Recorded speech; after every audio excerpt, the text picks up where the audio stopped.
Pronto, vamos começar, né? Bem rapidinho mesmo, só uma introdução mesmo. Então, pessoal, o que seria esse totalitarismo em poucas palavras, antes de qualquer outra coisa? Totalitarismo, na verdade, é um sistema político que mostra como se governa e para que se governa, mas também é um modo de enxergar a vida. A gente vai ver que esse totalitarismo ele pode ser interpretado a partir da palavra total, poder total. Poder total para o governo. Se a gente pudesse resumir em uma frase, o poder total para o governo. Pronto. Isso seria um resumo legal do que seria o totalitarismo. O totalitarismo que a gente está trabalhando, ele marca principalmente a década de 30 e a primeira metade da década de 40 do século passado. Foi nesse período que surgiram principalmente essas formas de governo. Quando a gente fala de totalitarismo, a gente não está falando só do nazismo e do fascismo. A gente também pode falar do que aconteceu na Coreia do Norte, né, posteriormente. A gente pode falar também com o que aconteceu em relação à União Soviética, no governo do Stalin, o stalinismo, né, aquele governo autoritário e tal. Também a gente pode considerar totalitarismo. Mas o nosso grande foco é o período entre guerras. E aí a gente vai focar nos grandes representantes disto, que seria exatamente o nazismo e o fascismo. Bem que a ordem correta é fascismo e nazismo, porque quem surgiu primeiro foi o fascismo. Lembrando que essas ideias que essas pessoas tiveram não eram ideias novas, não. Eram ideias que já existiam. O que eles fizeram foi juntar todas essas ideias e criou um pacote de ideias, né, para você enxergar a vida, né? Em resumo, o poder tem que ser totalmente entregue para o governo. Qual é a função do povo? Obedecer. Totalmente o que o governo está mandando. Já dá para sacar que liberdade é uma coisa que não existe dentro desse sistema. Tá? Nesse sistema, eles são totalmente contra a liberdade, eles são totalmente anti-liberais. Vou já deixar falar. A gente poderia resumir tudo nessa frase do Mussolini: tudo no Estado, ou seja, no governo, nada contra o Estado ou o governo, nada fora do governo ou do Estado, né? Ou seja, tudo se resume ao governo. Ele é a constelação, na verdade, ele é o sol do sistema totalitário, né? Ele é o centro de todas as coisas. E claro que esse Estado ele é representado numa figura. Essa figura é a figura do líder. E a gente vai estar vendo que ele acaba sendo exaltado acima de todas as outras pessoas. Ele é praticamente uma divindade, quase que adorada pelas pessoas. Então, isso, na verdade, seria um resumo, né? Aí alguém, eu acho que levantou a mão. E fica à vontade se quiser participar, sem problema. Ok? Alguém quer fazer alguma pergunta, algum comentário? Podemos continuar? Pode Tranquilo? continuar, professor. Beleza, então, vamos para frente, né? Então, assim, deu para a gente entender, né? Eu acho que o ponto central de todos esses sistemas é a ideia de que o uso da força é uma necessidade básica. A gente vai estar vendo que esses sistemas, eles não são pacifistas, eles são militaristas. São sistemas centralizados na ideia de que o segredo do sucesso é a guerra. Você pode até lutar pela paz, mas o objetivo é para chegar lá, no mundo que você quer, é através da guerra. Não há diálogo, há força. Uma força se impondo sobre a outra para saber quem é o melhor, quem é o mais forte.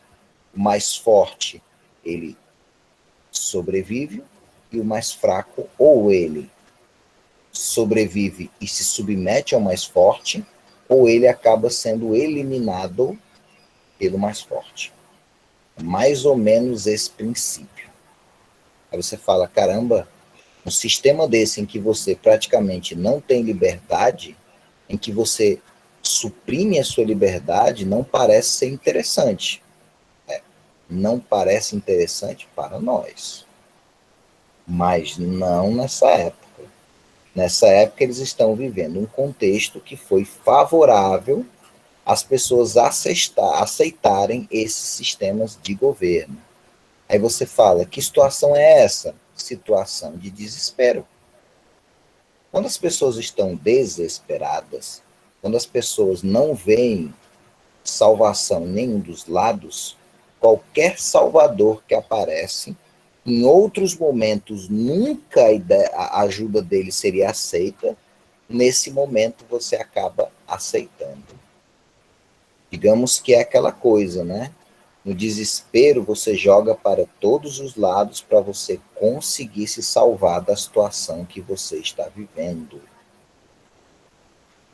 Em determinadas épocas, pessoas como Hitler e Mussolini nunca conseguiriam chegar ao poder, mas dentro de um contexto certo, com certeza eles chegariam, e eles realmente chegaram. De manhã, um aluno perguntou para mim se essa questão da gente falar de um contexto certo, favoráveis para determinados líderes assumirem o governo, não poderia estar centralizado, não poderia ser colocado a partir também do que o Brasil vivenciou em 2018 na eleição, a gente poderia dizer que sim. Tá? O mundo na época, por exemplo, pós Primeira Guerra Mundial, a Europa estava acabada depois da guerra. Os países estavam destruídos, estavam endividados, suas indústrias estavam destruídas, né? Países como a Alemanha foram humilhados depois da guerra com o Tratado de Versalhes. Teve que pagar uma dívida de bilhões, perdeu território, não podia ter uma força militar de ataque. Isso foi profundamente humilhante para a Alemanha e isso acabou levantando um desejo intenso de revanche. Isso alimentava um nacionalismo doentio, né? Um amor à pátria intenso. E esses líderes, eles aparecem exatamente com esse radicalismo nacional. A nação acima de tudo e de todos, entendeu? Esse ideal nacionalista ele ganha muita força em contextos ruins econômicos. Miséria, fome depois da guerra, os governos democráticos liberais aparentemente não estavam conseguindo resolver o problema. O mundo passou novamente por mais uma crise que a galera já estava no fundo do poço. Começaram a levantar, perceberam que ainda dava para cair mais. Uma situação terrível. Tudo isso acabou, no final das contas, criando esse clima, né? De desespero, de pessimismo. As pessoas estavam, ao mesmo tempo, pessimistas, mas, ao mesmo tempo, desejosas de uma solução. De alguma coisa forte, não palavras somente, não meras promessas. Né? Pessoas que apareçam e resolvam o problema. Desespero é grande. Junto com isso, existia também um avanço muito forte dos movimentos que defendiam o socialismo, os movimentos de esquerda. E isso acabou dando um medo muito grande da elite. A elite ficou aterrorizada, com medo de estar certo, né? de acontecer o que ocorreu na União Soviética. Né? Então, muito dessa elite acaba pegando o seu dinheiro e investindo nesses líderes. Muitos desses líderes eles foram patrocinados pela elite, que perceberam que eles eram interessantes porque eles se opunham a qualquer forma de socialismo.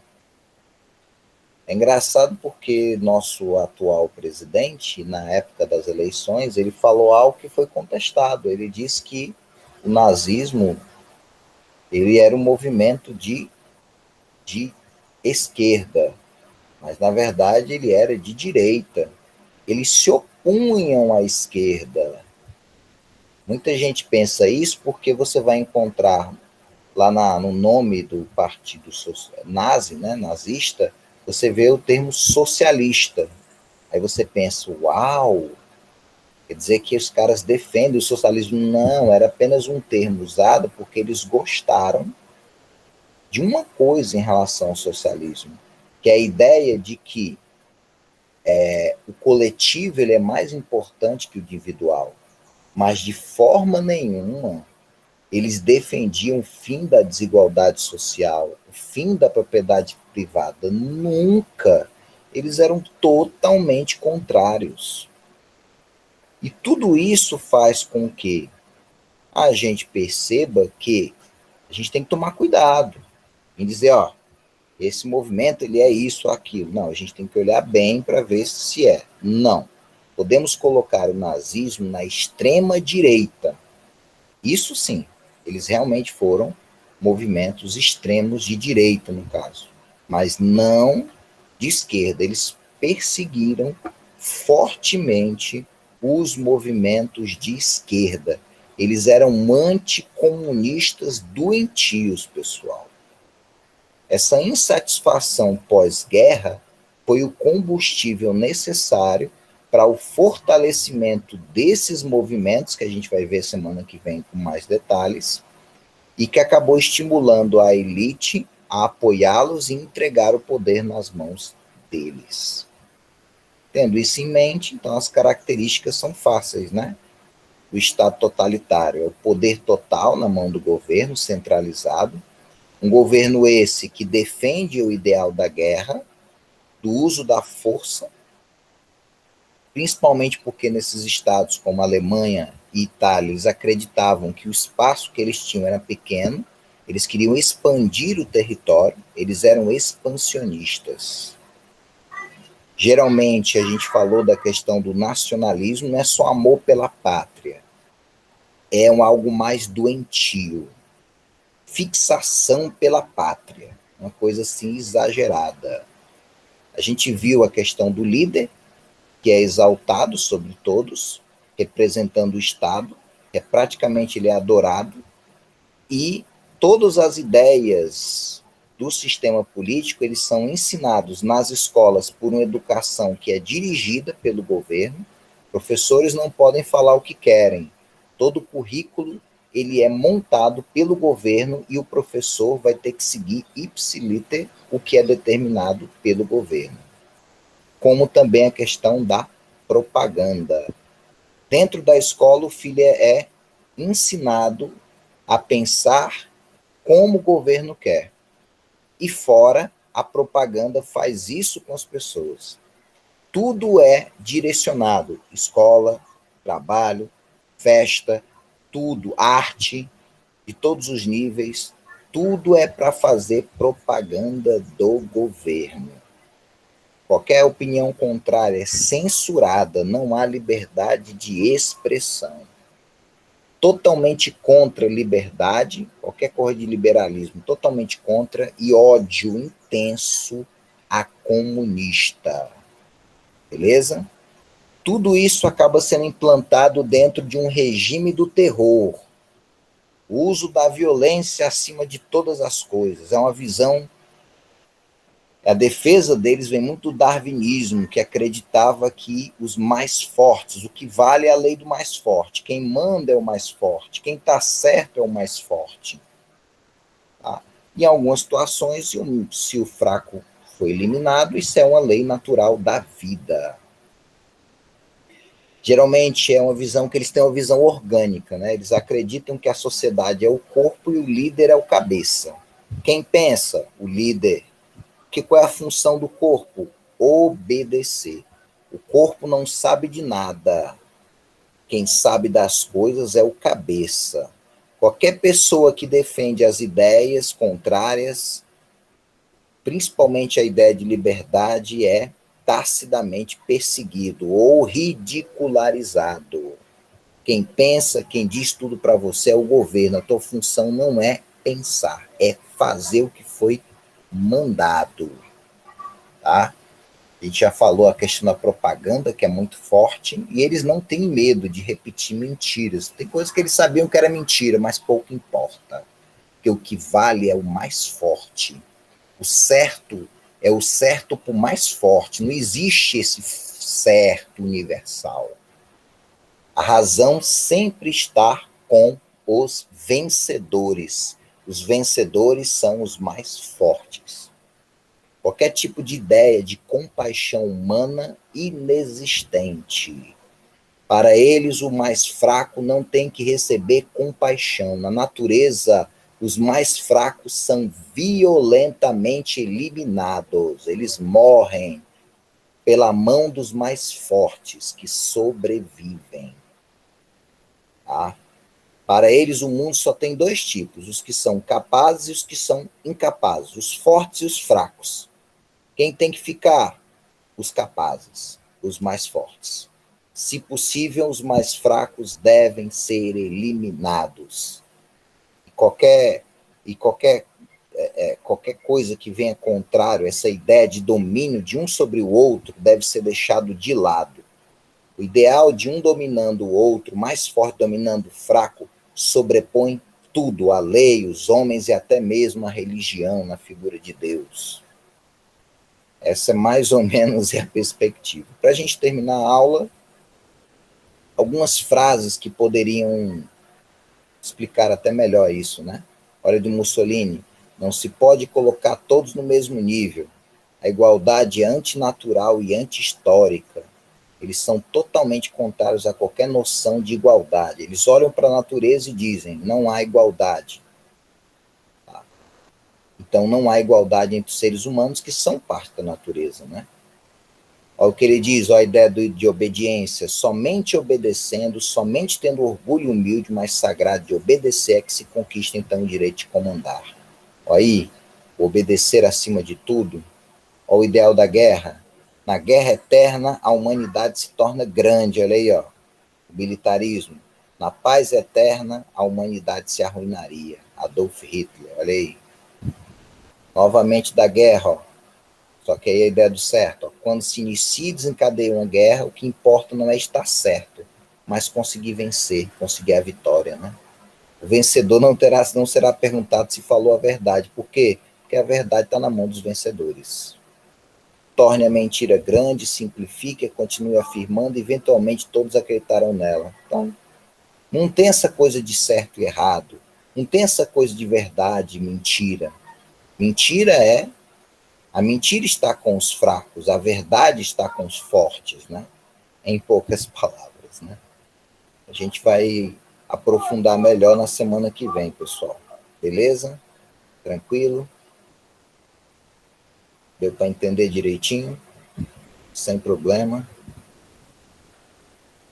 Vou parar aqui a gravação, tá?